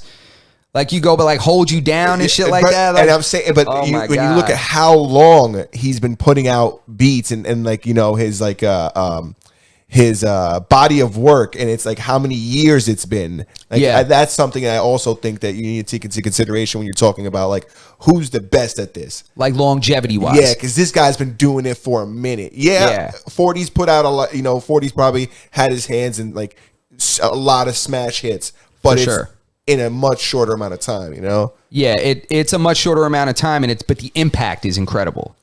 The impact is you can't deny it. I mean, the amount of Grammys that they have won. The consistent impact. Yeah, I mean, if he ever stops making hits, it's almost because he chooses not to. Yeah. I mean, that's how I feel like Alchemist is doing right now. Like, he's working on things that he's working with people who he wants to work with. I think that's like one of the reasons why you always see him with Action Bronson, because like it looks like to me like they're just genuinely friends. True. I think they came up together, and there's something to be said about that. There's something to be, it's like bands that have come up together. Like, bands that have come up together, there's always a different dynamic. It's different than like people that are put together. Like, when you have like a boy band that was like selectively, like people were drafted from around the country and put together by like Simon Cowell, and they, and you get incredible groups like the Spice Girls and shit like that. But that longevity's not there. Do they last? Yeah. Destiny's Child, they were like related or something like that. Like, they weren't just put together, were they? Destiny's Child. No, they were all like friends from like a local. I think from like I think they were all from Houston. Yeah, I'm trying to think of like a band that like came together and like didn't like completely like fall apart. Like, obviously they went their separate ways, but it wasn't like the Red Hot Chili Peppers stayed together pretty solid, man. They're still together. Like, now, I mean, they switched out the guitarist a couple times and stuff, but you still got the drummer, you still got bass player, and you still got Anthony Kiedis. Like, so But Corey Black is saying it's definitely not Dre for him. Could easily be Eminem, just because of the audience that basically spreads the songs, and eventually you just know the songs. True. I mean, we were talking about producer. I mean, Eminem has produced, like, Eminem produced Renegade. Oh. Yeah, a lot of people don't know that. I didn't know that. Yeah, he produced Renegade. It was supposed to be on his project. Like, Hove heard it and was like, "Nah, I'll take this, man." I don't know what the check was. It was probably ungodly that he cut him for that. But he also says, who do you think Drake would struggle to make a song with genre-wise and style or flow? Who he would struggle with? Who would Drake struggle with? I mean, how crazy can I get here? Can I say Taylor Swift? Like, it's going to be something like a fast-paced. Yeah, I mean, Drake's so versatile. Like, he wouldn't argue with a beat. He'll give a beat what it needs. Like, if a beat is really fast, he's gonna rhyme slow and leave gaps and take his time. If a beat, he's gonna do that. I mean, I think that he's good for that. You know who's super versatile? I was talking to somebody about this the other day. Tory Lanez, another dude from Canada. Yeah, Tory Lanez. He could do a lot. He can do a lot. The only thing that I think about is, how does he perform consistently with that super altered vocal that they put on him? Because he don't sound like that when he's singing. But he can sing well. He can and sing. I think that you get away with things like that when you see, if you put out songs with like heavily edited vocals, and then people go to see you and you sound like shit, it's like off-putting. But when they come to see you and you can sing, it's like, yeah, of course you don't sound like you have auto-tune in real life, but you still sound good. Yeah, but it's not just auto-tune. Like, it's like a pitch change, and like completely like he almost sounds like a female on a record. Like he don't sound like that. But you know what? That honestly, I don't take things like that into consideration. Maybe because I never really go see musicians, and I'm not a big concert goer. But like, I just like, his music, he's another guy for me that's very consistent, and like his music is very good, like, and his versatility is just through the roof. Like you could listen to, like he just came out now recently, put out a project that was like an 80s theme project. Yeah. And I talked about this every fucking day because I thought it was so fucking good. Like who can do that? Come out with an album that just like is completely like an 80s album. It has the complete feel of it. Like even when you're listening to it, I feel like I'm watching like fucking Baywatch or some shit like that, you know? Yeah, it has an 80s feel for sure. I mean, he captured an 80s feel. I mean, it sounds like they even use like 80s drums. Like they were using that noise gate. They were using like those Phil Collins kind of drums and shit. Yeah, bro. So I it see worked. Bright colors and shit when I listen to that fucking music. Yeah, it was definitely, so good. it definitely like computerizes everything, gives you like that, you know, that digital, like that, like 8-bit. Yeah, you know? bro. But yeah, so we got all right, so Corey Black is saying anything in the music industry, but then you know, he says he wants to expand his music taste, been listening to the same artist for like 10 months. That's one of the bad things about music, right? Is that I feel like we don't get fed enough diversity, especially if you listen to the radio. We've talked about this many times. You listen to the radio and like you're gonna get fed the same 20 songs. Yeah, you need to earn good music. You need to go find it. You need to dig for it. You need to find it. That's why things like SoundCloud are good, which that's even getting full of bullshit. But it's not what it used to be. I have to say, man, Corey, I'm gonna just take a cop out right here, and I'm gonna steal Norm's comment here to answer your question. What artist do I think he'd struggle with? Norm says Childish Gambino or Tyler. Tyler the Creator. 100%. Tyler, I think anybody would struggle to create with that guy because he's so out of the box. You never know what the hell is coming. He might hit on you on his verse and you, really throw you off. You never know what the hell is coming out of there. So I definitely, I'll definitely snatch that comment. Those are great suggestions. Yeah, and maybe Childish Gambino. Corey Black says he would go insane for a Lil Wayne feature on his new album. Yeah, I mean, Lil Wayne, we discussed Lil Wayne a little earlier. Somebody had brought that up. So Lil Wayne is definitely a possibility. I mean, you know, Lil Wayne comes out with this Lil Wayne in it. Yeah, well, both of them, you know, they have a super tight bond. I mean, he's got Lil Wayne tattooed on his body, for Christ's sake. Yeah. That guy changed his life, you know. So you ever hear that story when Drake said he was getting his hair cut and Lil Wayne called him?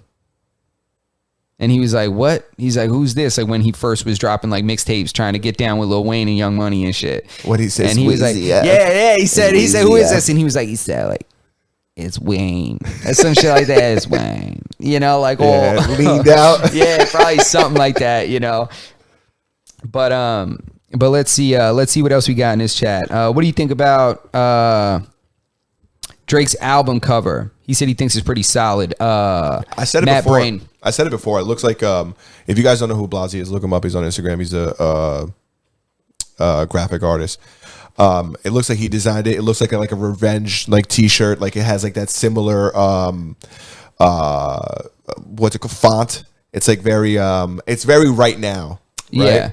Yeah, I mean it is, and it's very right now, meaning that it's almost retro in a sense. Like you know, that's the look it has. It's not like a very it's kind of like not polished and like it looks like vintage almost, right? It doesn't. It's I don't know. I'm not like super into it. But for me, it doesn't give me. I gotta listen to the album, right? Because sometimes after I listen to it, then I could see this album cover, and I could be like, and then this album cover could remind me of the way the music made me feel. True. Like it's difficult right now. Looking at it as an image, I'm not like super into it, but I'm not super into that look either. Yeah, honestly, never mind. You know what I'm saying? Never mind. You know, but yeah, so Corey's responding to Norm. He's saying that, you know, he thinks he would struggle with Childish Gambino because Tyler was able to make a song with Youngboy and T.I. helped Youngboy stretch his flow, which was unbelievable. Well, I think, Tyler could probably, you know, make alterations to get on a track with, I don't even know if that's an aspiration of his, right? It doesn't seem like it would be. Yeah. But I think he'd be able to make alterations to make a little banger, you know. But I don't think that's on his mind. Like, nah, I mean, it might not be. No, I mean, like making a banger. Like, I don't think that's what he's like. It's not on either of their minds. You know, it's not on Childish Gambino's and it's not on Tyler's. You know, I think neither one of them is really thinking about a banger. But that's like where some of the best music comes from, right? I think that's why guys like J. Cole are so good. Yeah, damn, J. Cole, yeah. J. Cole's a bad motherfucker. Yeah, he is, man. That dude is a bad motherfucker. He's busy right now playing basketball. I think he's making his debut at like an overseas league or something like that. Yeah, that NBA move wasn't the move, bro. That NBA move wasn't the move. But J. Cole's a bad man. Yeah, he is. He's super talented, man. That dude is uber talented, man. Very talented. I love the production. It's the beat choice. I love the evolution of that man. It's like when he first came out, trying to do the whole like my icy watch type of shit, like trying to do that flashy kind of rap, and then kind of evolving with like, Friday Night Lights and shit like that, Yeah. Super impressive, man. What do you think about Russ? Speaking of guys who like do their own thing, like his own production. Yeah, to be honest, man, I'm not a Russ fan, man. He's got a big like following. He does. He's got a cult following. I'm just not a fan of the need to tell everybody you did everything yourself. Because whether he did a lot of it himself or not, it just is a little off-putting to me, to say that you did everything on your own. I mean, you look at somebody, I respect more so when somebody, because I doubt that every single thing he did on his own. I'm sure a lot of it he did, but I think that it just discredits the concept of teamwork in this industry. I mean, you look at Kanye. Kanye gives everybody and their mother credit. Like, people have said stories like if they were in the room when he wrote something, he gave them like credit, like writing credit, because he's like, yo, if you weren't here, I wouldn't have came up with this. Damn. I looked at you and it made me think of something, which then led me to the lyric. That's fire, though, yeah, bro. I mean, I respect the shit out of that because it's almost like an alchemy. There's like an ether in the air. Like, it's something. It's like, it's some kind of something. It's also like a sense of confidence when you can give other people that assist you the credit for doing what they're going to do, right? You don't got a fear of putting another man or another woman's name on your work in fear that people might think like, oh, they did all the work and you just, threw your name on there. That's another thing. It's like, it shows Kanye's level of confidence. Yeah. Like, I could throw everybody's name on here and no one's going to think any less of me. Yeah, that's true. And he's about just giving people credit, which is always big. He's always been that way. I mean, that dude Jeff that he uses, I forget what the hell his last name is. I can't believe it. That's blasphemy. I went to a panel that this dude was talking on. I actually was in a producer contest, like a beat battle, where he was like one of the judges. No, that's cool. Yeah, he's Kanye's interpolator. Okay, you're the one you've told me. But can you tell people what an interpolator is for the people who don't know? Yeah, interpolating is like when you can't clear a sample or you don't feel like paying that much to clear it. You just have somebody replay it. So then when you have somebody replay it, you end up being able to just pay the writer rather than pay the label that owns the master recording, things like that. So you're not actually sampling the sound itself, like the recording itself, like loading it into an MPC or loading it into a computer, chopping it up and rearranging it, and sampling that way. Instead, you're having somebody replay it. Okay. So it's a much cheaper way to go. And if you have somebody that's good, like Kanye has an incredible interpolator at his disposal, that gives you, it still preserves the vibe of that original record that you intended to sample, So thoughts on Kendrick's new album from Saif? I don't think you want to hear what I have to say about it. We've got mixed reviews here though, because I listened to it and I thought it was good. I didn't think it was the classic album. People in LA right now love that album. It's like their the new Bible that's been released. I thought it was good. I thought it was a Kendrick album. I thought it was kind of long. Yeah. But I thought it was a Kendrick album. It wasn't To Pimp a Butterfly, but it's very conscious and kind of somewhat hazy. Like you gotta listen to it. You can't just play it in the background. Yeah, I mean, I'm not, admittedly, I don't know if people are going to hate me for this, but I'm not the biggest Kendrick fan. I don't really listen to, What's Kendrick sound like to you? I'm not like really into, I mean, he does this thing. He always makes me do that. So if I offended anybody with that, I apologize. But Justin's he does the best impressions. Yeah, but I just can't. I don't know. I really can't get behind. It's not as listenable to me. I mean, I'm at a point where there's very select times where I want to sit down and I want to put in a lot of effort to listen to something. To, you know, I don't want to have to pause, run back, do it. You know, I want something to, you know, naturally evolve as I'm listening to it and make sense to me, like as I'm there in the moment, in the vibe. I don't, you know, I'm not looking, if I want to dive in that deep, I'll read. You know what I mean? Kendrick's album, and you could tell me if I'm misinterpreting you. Kendrick album is something you listen to on an airplane ride. It's not something you listen to in the car. Yeah, I need to be a captive audience. I need to be stuck where I am. Yeah. And, you know, and really get into it. Because to be honest, man, as much as I like to pretend my attention span is better than it is, I also have a little bit of an issue with being able to sit down and really dive in and focus the way I used to. So, I have too much shit going on. Yeah. You know? And Kendrick's album is 100% that. Like you have to listen to it. I agree. And so shout out Neo, saying, I personally think Drake is capable to jam with anyone. The struggle will lie with the other artists or rappers. That's true. That's true. Saif, I want to hear what you think about that album. You asked us, let me hear. So Corey says, the Kendrick album's he's one of my favorite artists, but his new album could have been so much better. This from Corey Black, but it wasn't a bad album. It was just not as good as I expected it to be after multiple years. Yeah. I agree with that. And I think there's a lot of pressure on an artist when they've been away for a while to come back. We were talking about that earlier. The bar just keeps getting higher and higher and higher. And when Kendrick's album is very similar to his last album, if not maybe a little bit not like, I think his last album was a little bit better, to be completely honest. But where it's like, you know, on par, it's like people become disappointed. It's like, you know, the bar was raised higher. Yeah, I do agree. So we had some people talking about Joyner Lucas earlier. I like him. Yeah, so Rami asked about about Joyner Lucas. I don't think he gets the credit he deserves, to be completely honest. I can't see why he's not a bigger artist. I don't understand. It's a lot of work.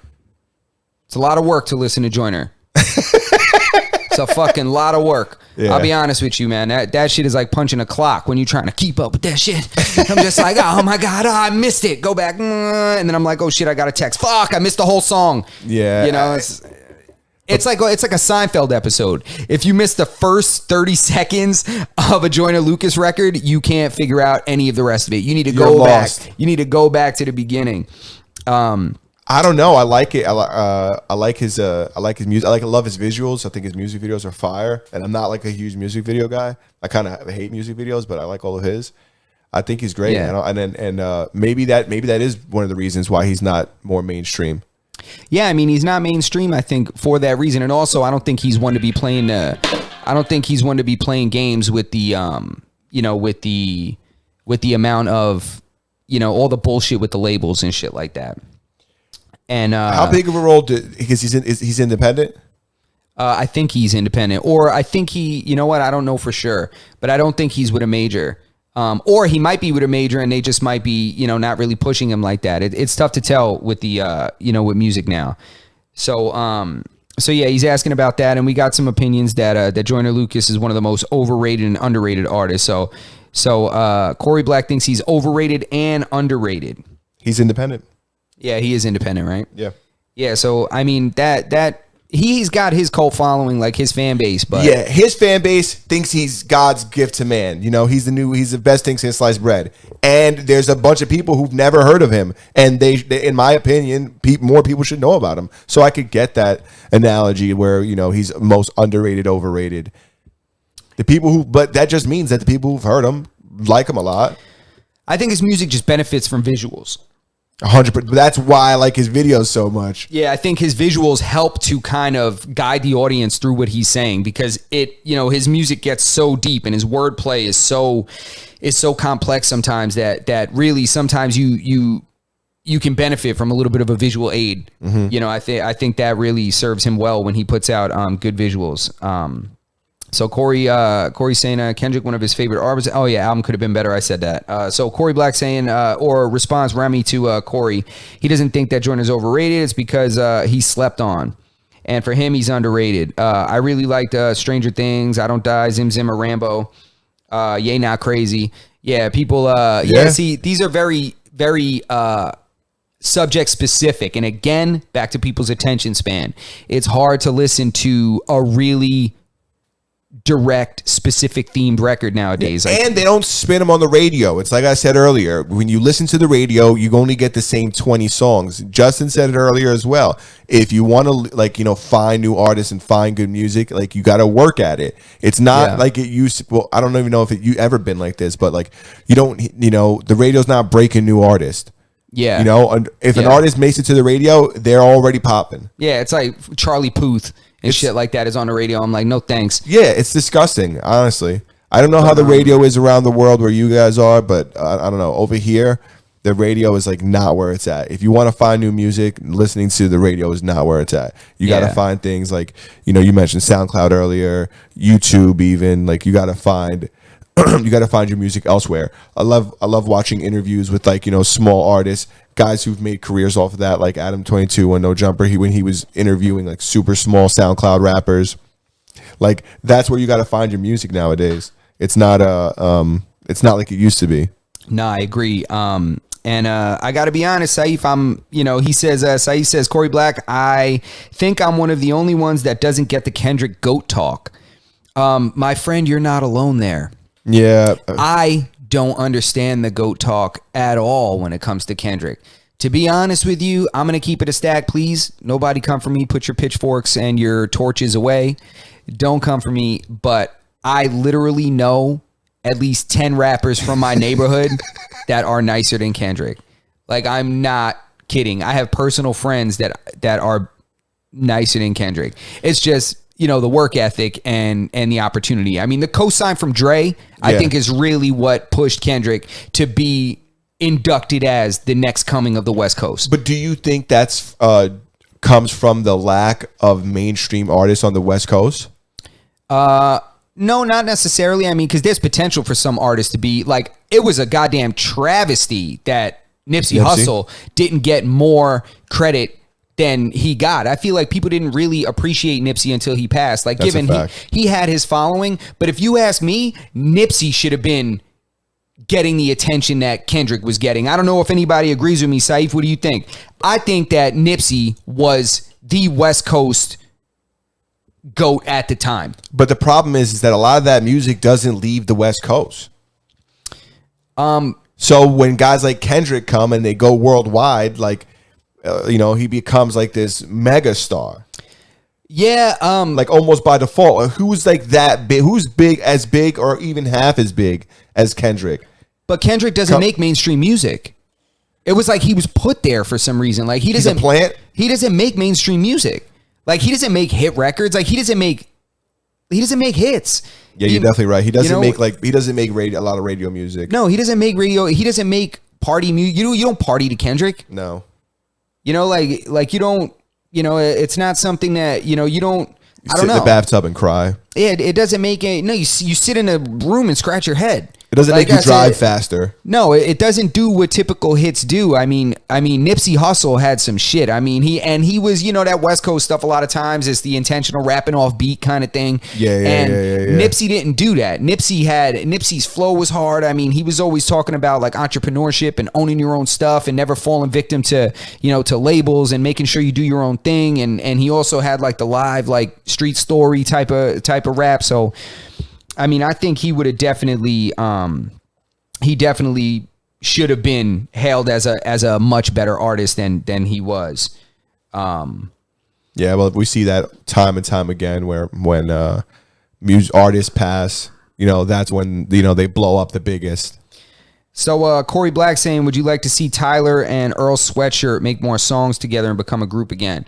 I thought Earl Sweatshirt was one of the best rappers out of that whole team over there. Yeah? I do miss Frank Ocean, but I thought Earl Sweatshirt had some of the most potential. I definitely thought so. So I'd be intrigued by that.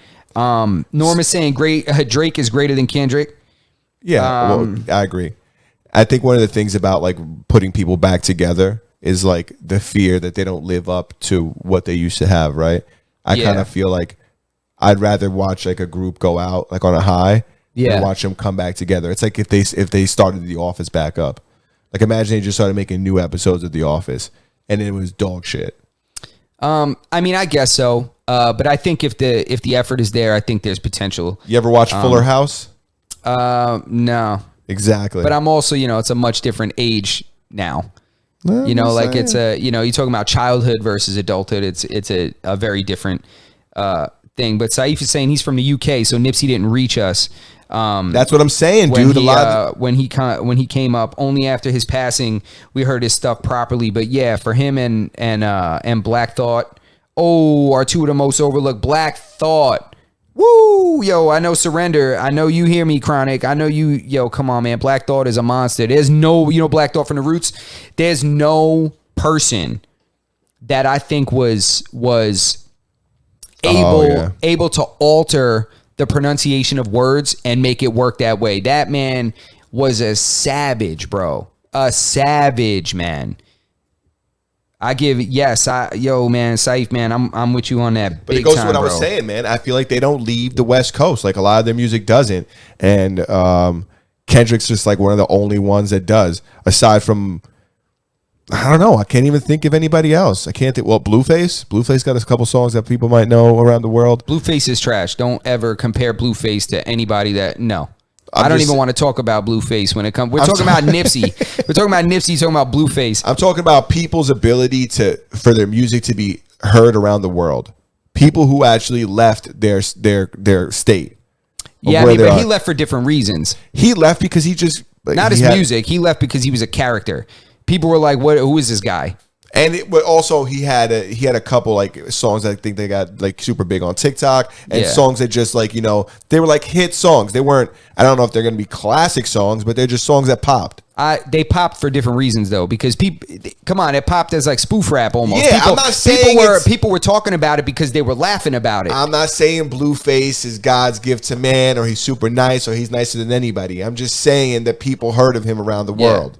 And one of the things that I feel like West Coast artists are plagued by is their inability to get out of California, like from a listening perspective. True. I feel like not enough of their music is being played around the world. It's like a very on the niche, East Coast. Like, why aren't we getting it? It's a niche market. Why are we getting all this music from the South, but we're not getting any of the West Coast music? Because the West Coast music doesn't vibe with the East Coast vibe. The West Coast, a lot of times it's a different sound. It's a very different kind of sound, to be honest, Chronic saying, Surrender saying Roddy Ricch is nice from the West Coast. Yeah, that's true. A lot of people putting cosigns on Roddy Ricch. That's true. And then Eminem isn't good at all anymore, but in his prime, he was kind of good. That's from Corey Black. Yeah, he was, for his time in his prime, he was doing it for sure. Corey Black, I hate when people say that 80s and 90s music rap is better than now's music. Yeah, it's tough to compare. I mean, eras are tough to compare. I mean, you could say that that's every generation, though. It's different music. It's every generation. I think it's much different. I prefer that 80s and 90s, like when we're talking about rap, talking about hip hop. I like that music. I like those songs that people commit stabbings to. Well, it was when we were growing up, so it's different. It's music means something different, especially hip hop when you're in a certain age bracket. It affects you differently, and it's much more. It takes you to a place. Like that's why the Blueprint 1 will always be, in my opinion, the best album ever. It takes me back to a very specific time when I was writing. It takes me back to a time when when Chronic and I got to know each other, when we started making music, when I first started recording albums, and it's just it's a music that it's just something that takes me somewhere. But I think even when you compare the music, right, when you think about this, like 2010 plus music, like if you're growing up and from in that era, it's much more. I don't want to use the word depressing, but it's much more lonelier, melodic than the music that came out in the 80s and 90s. That's true. That's true. It's. I'm not saying it makes it worse, but it's like. For me, it's like if I gotta pick one that's better, like from like a because there's gonna be songs that are better in each category. But when you look at them from at a distance, it's like I'd rather listen if I had to listen to something forever. Yeah, I'd rather listen to this because this one might just make me do things I don't want to do. Yeah. I don't know. I love that early 2000s and I love that shit. I mean, that was a strong time. I guess You know? I'll give you early 2000s. I mean, you had because '90s rap, of course, is classic. Yeah, I guess It's classic. I You shouldn't had even Biggie, have you said had Pac. '80s because I don't know anything about '80s music. I'm talking about '90s, and I definitely give you early 2000s. Yeah, man. So we got Remy. Who do you think killed the song forever? And obviously, I'm gonna say Eminem. I know so many Jay-Z songs that are just like 100% classic songs that are going to be great forever. Yeah, I mean, if you look at any record on the Blueprint One, bro, I'm telling you right now, man. To me, that album is just so spot on with everything. Production, it had Kanye soul beats, it had Just Blaze soul beats. They were like competing. I think one of them had 5 placements, the other or 6, the other one had 4, and it was just hit after hit, just fire. Yo, Chronic, I know you feel me on that. 100%. You want to talk about like that's timeless music too. Yeah, it's a classic album. It's iconic, and you didn't even know it at the time, dude. It came out on 9/11 in 2001. The day 9/11 happened, I didn't know that. the Blueprint One dropped. I did not know that. Yeah, that's it's just a crazy culmination of like crazy shit that happened on that day. It's just nuts, man. People's opinion on this day and age, because so many opinions are either from trolls, which are amplified on Twitter, etc., or sheep who just copy the most. Yeah, I agree, Saif. He says it's so weird to see people's opinions this day and age because so many opinions are either from trolls, which are amplified on Twitter, etc., or sheep who just copy the most popular opinion. Yeah, I agree, man, and that's why we like to go live. This is why our show is live, because we like to give our honest opinions on things, and this kind of, it's unfiltered and shit. Yeah, and everybody's entitled to their own opinion. Like just because somebody agreed. likes something, we should have differing opinions. Me and Justin have completely different tastes in like many things. Yeah. And it doesn't mean, one's good or one's bad. It's just different. It's honestly, I think that's one of the most interesting things about, like conversation or interactions in general. It's like the things where you differ, right? With like, I'm sure somebody mentioned that they were from the UK. I'm sure there's plenty of things that we differ in, just like cultural differences, because you grew up in this place, we grew up in that place, so on and so forth.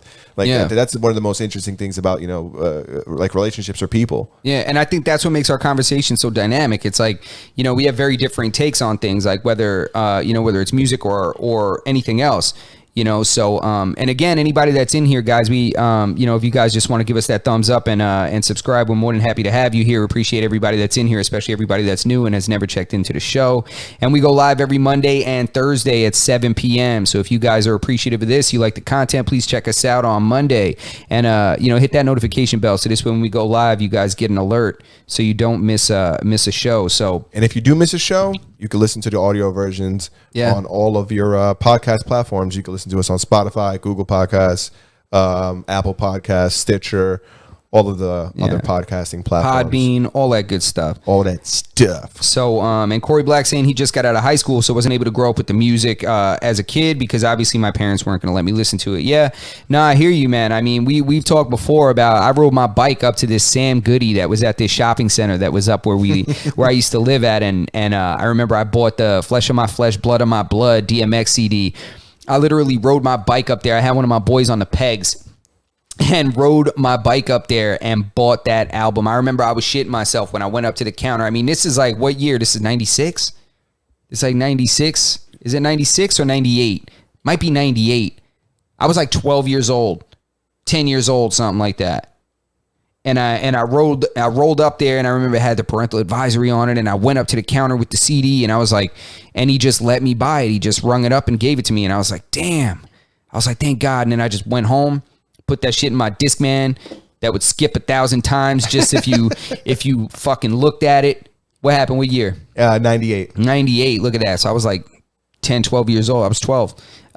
So yeah, man, that's what it was, man. But I will tell you, one of the things about being young in this day and age is like your ability to kind of consume everything, right? Everything has been re-engineered or, reproduced or, or even if it hasn't, like it exists on the internet. It's been redistributed. So you have access to it. Yeah. It's not like, back in the day where if you didn't have the record or the CD or the tape, you'd never listen to it. Now you go on the internet and you can really take in every era of music. A friend of mine actually has, and I wish I had the link to it. I put it up. He has a playlist, and he has like all like his favorite hit songs from like each generation. Yeah, he's like a really big music head, and he has like the best song of the '60s, the '70s, the '80s. You can do that yourself. You can go on the internet and find all this music and really take it in for yourself.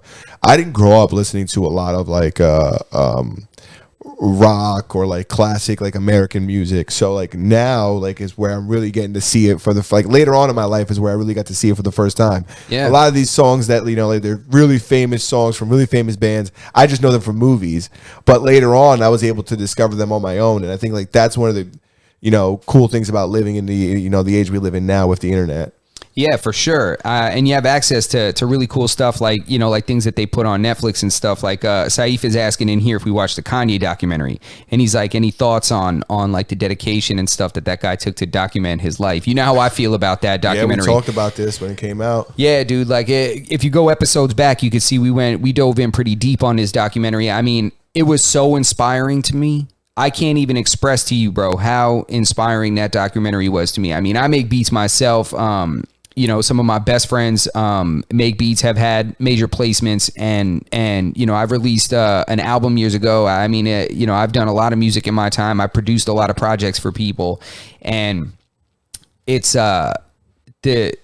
just that blind tunnel vision. Like he was just forward with it, and Kanye's just growth. And when you see him from when he's like, I'm gonna do this, and he keeps going, there's something so like my hairs are standing up now. If anybody could, you can't see that close up, but that shit just it touches me different, man. 100%. When it was announced and we first heard about it, we talked about this, like about those things specifically, like the feeling of what it's gonna be like to watch him in the studio back in the day, see these like clips that have never really been seen before. Yeah, of man. Like him when he's coming up, and I didn't think they were gonna have like the amount of of film that they had of stuff that they captured was like amazing. Yeah, man. I thought it was excellent. Yeah, the footage and the access to footage that wasn't even his. Like he had access to like Kanye's like home videos and stuff that his family had taken, and it's like, man, and then also to see like the clips that were thrown in there that were also from the Wire music video. Like Chronic and I had this conversation. Like I had this talk with Surrender about it because it just made so many things make sense. So many things added up when you saw the the actual clips from the Wire music video put into context into his actual life. So that was super interesting. So we got somebody from Portugal in here, Fabio Pereira de Souza. What do you think about Immortal Technique? I mean, Dance with the Devil, man. I mean, you remember that record? I don't know a lot of Immortal Technique. I'm aware of the name, but I'll tell you what, man. Immortal Technique. I used to rip his shit off of Napster. Yeah. Back in the day, bro. That's what I'm telling you right now, man. And this song, I think it's called Dance with the Devil, Fabio. Correct me if I'm wrong. But it's this whole song where he's just talking about this kid like that's like getting down in the streets, like and he gets down with this gang, and he's like, it's like he's got like a single mother household and he's running the streets with these dudes, and he wants to get down with the gang or whatever. So they're like, I think they like weren't letting him down with the gang at first. He really wanted to prove himself and shit like that. And then one day they just like they're like, yo, tonight's the night, like you about to get down, like, and he's like, yo, I'm ready and shit. And they're like, to get down with the gang, you gotta do whatever we tell you. And he's like, no doubt. So they go and they like kidnap this woman that was like, walking. They like put a bag over her head. They take her and they make him like, do something to her. I don't want to say it and get our video dinged, but so he does this act, and then they pull the hood off of her, and it's his mom. Oh, yo, it's like the wildest thing. Like it's wild, bro. Damn. It's like he tells this whole story, and it's build up, and his kid wants to get down, and yeah, they grabbed up his mom. She was like on the way home from work, and they didn't know. He didn't know. Like it wasn't intentional, but it's like they rip it off, and he's looking at his mom. Dude, whoa. Yeah, bro. Yeah, bro. It was like I love that like story rap like man. That, like King Von. Yeah, bro. It was wild. So right there, that's my take on Immortal Technique. And he's also like a very conscious rapper, like current events, things like that, like almost political to a degree.